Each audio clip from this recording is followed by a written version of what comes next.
Hey guys, how's it going today? Today we're going to do a little bit of English stuff. Hopefully this is pretty reviewy for you. It shouldn't be anything too difficult for you because we've talked about this stuff before. All right, we're going to continue talking about some sentence basics stuff. And we started taking notes on this, but I want to make sure that we really have this hammered down so that you can work with it as we move on to a more complicated concept. So please make sure that you are very diligently trying to understand what's going on here, because if you understand this, it's going to make our next part really, really easy. All right. If you remember last time that we had class, we talked about two things. We talked about simple subjects and we talked about simple predicates. Simple subject and simple predicate. First, we'll talk about the simple subject. Hopefully you remember this because we did talk about it. A simple subject was just the thing or person. So the noun, it can potentially be a pronoun. The thing/person doing the main action. All right, so when we're talking about a simple subject, we're talking about the thing or person in a sentence that is doing the main action. All right, this thing is, one thing to note, never in a prep phrase. All right, so no matter what, our simple subject will never be inside of a prepositional phrase. So no matter how complicated or how simple our sentence is, it will never actually be in a prepositional phrase. All right. We talked about some example sentences, so that would be something like, we'll go with, my brother loves candy. All right, and when we write a sentence like that, we're looking for who or what is doing the main action. And when we go through, you can obviously tell that the main action is loving, and we ask who is doing the loving, and in this case, it would be brother. Brother would be the simple subject. All right, and then we talked about something called a simple predicate, which was very similar. A simple predicate, which was something very similar. That is just the main action of, and then I'm going to write something kind of interesting here, a clause. So what we were looking at, and we'll talk more about these clauses later, but the main action that is being done in a clause. So with our sentence that we had just talked about, we wrote, my brother loves candy.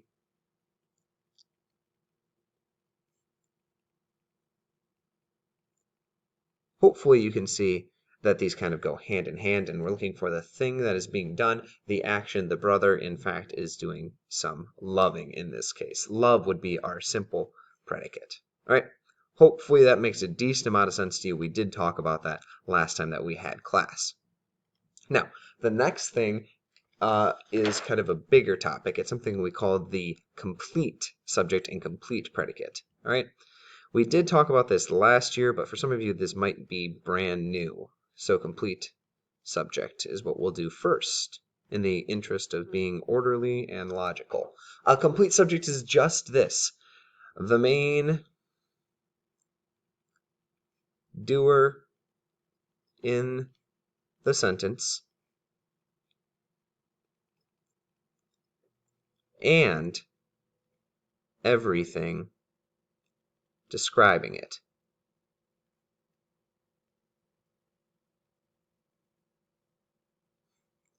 All right, so this is a much larger topic, but it should be very, very similar. We're talking about the main doer in a sentence and everything that is describing it. That would be something as simple as this, with the thing that we wrote before, my brother loves candy.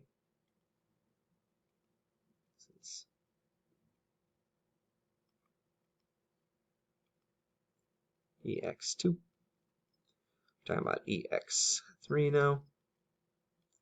We have my brother loves candy. It's a good thing that my brother loves candy so much. Might make him sick because of all this candy. My brother loves candy. We once again are going to look for the simple subject, which was brother, and then we're going to include anything that is talking about the brother and as a part of the complete subject. So we would toss on my as well because it's telling you about that brother. The complete subject would be my brother. And obviously, because you guys are incredibly intelligent 7th graders, You also know that what goes hand in hand with the complete subject is going to be the complete predicate.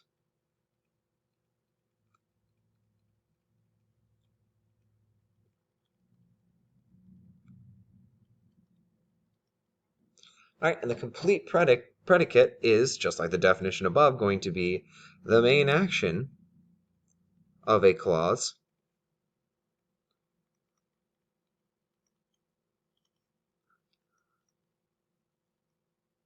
and everything describing it.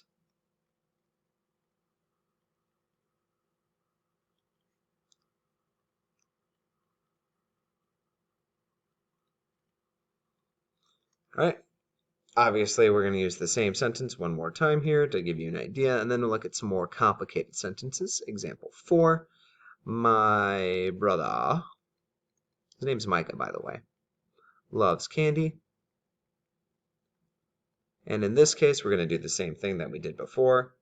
We will, I don't know what happened there. That was strange. I don't know what button I even pressed there. That was probably the weirdest thing I've ever seen. See if it'll still pull back up. If not, we're going to have to start again. And we still have it. Cool. That did work. All right. Sorry about that. I don't really know what happened there. Okay, so we have my brother loves candy again. I'm going to zoom in here a little bit. All right. Same deal as before. We are looking at the sentence. We have the simple predicate, which is loves, we said. And then the word that is talking about that is going to be candy because it's describing what he loves. So our simple predicate would be loves candy. Now, the interesting thing about this, when you look at it, so if we actually go and we look at this sentence, my brother loves candy, you can see that the entire sentence was either a part of the simple subject or the complete subject or the complete predicate. My brother was the complete subject, and loves candy was the complete predicate. All right, there's a distinction, there's a line that separates these two things. You have my brother and you have loves candy, and that's where the line is that separates the subject from the predicate in this sentence. All right, we'll do a couple more examples here to kind of give you an idea of what's going on. Example 5. Let's say that we have a sentence like this. I cannot find my new sombrero. Some would call this a fate worse than death. I cannot find my new sombrero.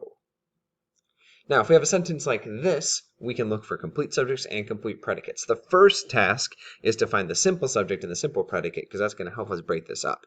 I right here is going to be the simple subject, because it's the doer of the action. The action in this case is going to be the finding. And we have a helping verb here, so it would be can find. This is our simple predicate. Now, once we have our simple subject and our simple predicate, we can go through and find our complete subject and complete predicate. The complete subject is the simple subject plus everything describing it. So I, then everything describing I. In this case, there is nothing else describing I. So this is going to be our complete subject. Yes, there is nothing besides I in our complete subject. And then we can go and we can look for our complete predicate. Our complete predicate is going to be everything that is the simple predicate and its descriptions. So can find, and then everything that's describing it. Not is telling you that the opposite of can find. You're not actually able to do it. And my new sombrero is telling you what you can't find. So everything else in this sentence is going to be a part of your complete predicate. I see how that could be confusing there. Please make sure that this is complete subject. I don't remember if I said it or not, but this should be complete subject here is I. The rest would be the complete predicate. Once again, we can kind of draw this line between I and cannot find my new sombrero, and that would be your line between your complete subject and your complete predicate. Let's look at one more here. Example VI. Let's say that we have a sentence that looks like this. The smiling boy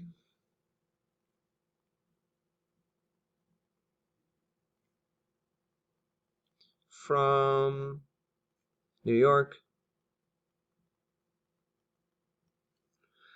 should be home soon. Okay, we're going to go through this just like we did before. Find the simple subject first, who or what the sentence is about. In this case, the doer of the action, take a second to find it yourself, is going to be boy. He is the simple subject. He is what is doing the action.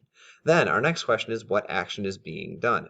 Boy, and in this case, the boy should be. That's going to be our simple predicate. All right, then we can use these to help us find our complete subjects and our complete predicates. The complete subject is the simple subject and everything describing it. So you can just go word by word and figure out what is a part of what.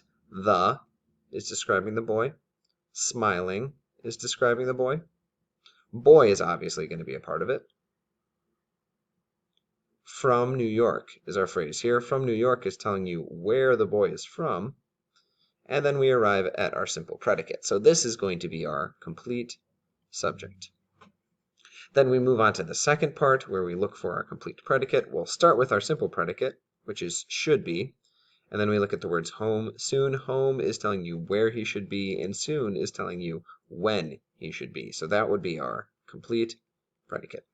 All right, hopefully that helps you understand the difference between complete subjects and complete predicates and simple subjects and simple predicates. If you have any questions about this, please let me know.